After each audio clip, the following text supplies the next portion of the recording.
okugamba ebi babiri bari mu rukiiko rubiro muri Kisizi Nyarushanjo muri district ya Rukungiri bamwe abantu abine ndwara gino bagira ngo emibazi yabo neseera kandi bamwe tibine sente ekiresire embeera yabagumira kutunga obuhwezi tuyambe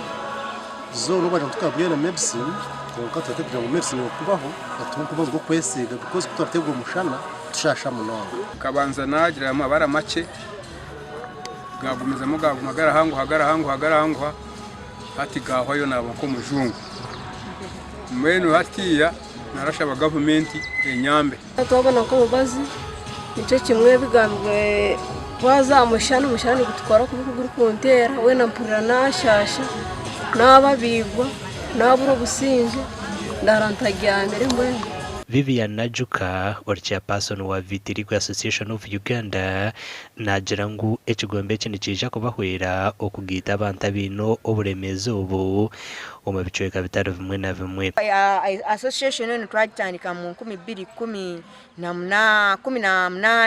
19 nga twagala okulaba nti tusobola okwekunganya ffenna abantu abalina obuleme buno obwa skin disorder gye tugambye vitiligo oba bukire tusobola okubanga twemanya mu ggwanga tuli bameka naffe tusobola okubanga twerwanirako ku ddembe lyaffe.